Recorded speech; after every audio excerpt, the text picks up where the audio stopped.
नवरात्रि के 9 दिन माँ शक्ति, माँ दुर्गा के अलग अलग स्वरूपों की पूजा विधि विधान से की जाती है।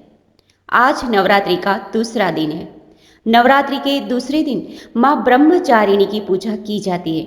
आइए जानते हैं माँ ब्रह्मचारिणी की कथा के बारे में। माँ दुर्गा की नव शक्ति का दूसरा स्वरूप ब्रह्मचारिणी का है। यहाँ ब्रह्म का अर्थ तपस्या से है। माँ दुर्गा का यह स्वरूप भक्तों और सिद्धों को अनंत फल देने वाला है। इनकी उपासना से तप, त्याग, वैराग्य, सदाचार और संयम की वृद्धि होती है। ब्रह्मचारिणी का अर्थ तप की चारिणी यानी कि तप का आचरण करने वाली। देवी का यह रूप पूर्ण ज्योतिर्मय और अत्यंत भव्य है। इस देवी के दाएं हाथ में जप की माला है और बाएं हाथ में यह कमंडल धारण किए है। ब्रह्मचारिणी का अर्थ तप यानी कि चारिणी यानी तप का आचरण करने वाली। देवी का यह रूप पूर्ण ज्योतिर्मय और अत्यंत भव्य है। इस देवी के दाएं हाथ में जप की माला और बाएं हाथ में यह कमंडल धारण किए है।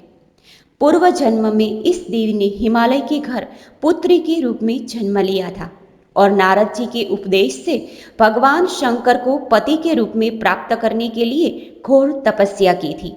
इस कठिन तपस्या के कारण इन्हें तपश्चर्यिणी अर्थात ब्रह्मचारिणी का नाम से अभिहित किया गया। 1000 वर्ष तक इन्होंने केवल फल फूल खाकर बिताए और 100 वर्षों तक केवल जमीन पर रहकर शाक पर निर्वाह किया। कुछ दिनों तक कठिन उपवास रखे और खुले आकाश के नीचे वर्षा और धूप के घोर कष्ट सहे। 3000 वर्षों तक टूटे हुए बिल्व पत्र खाए और भगवान शंकर की आराधना करती रही। इसके बाद तो उन्होंने सूखे बिल्व पत्र भी खाना छोड़ दिया। कई हजार वर्षों तक निर्जल और निराहार रहकर तपस्या करती रही। पत्तों को खाना छोड़ देने के कारण ही इनका नाम अपर्णा नाम पड़ गया। कठिन तपस्या के कारण देवी का शरीर एकदम क्षीण हो गया। देवता, ऋषि, सिद्धगण, मुनि सभी ने ब्रह्मचारिणी की तपस्या को अभूतपूर्व पुण्य कृत्य बताया, सराहना की और कहा, हे देवी, आज तक किसी ने इस तरह की कठोर तपस्या नहीं की। यह तुम ही से ही संभव थी। तुम्हारी मनोकामना परिपूर्ण होगी और भगवान चंद्रमौली शिव जी तुम्हें पति के रूप में प्राप्त होंगे।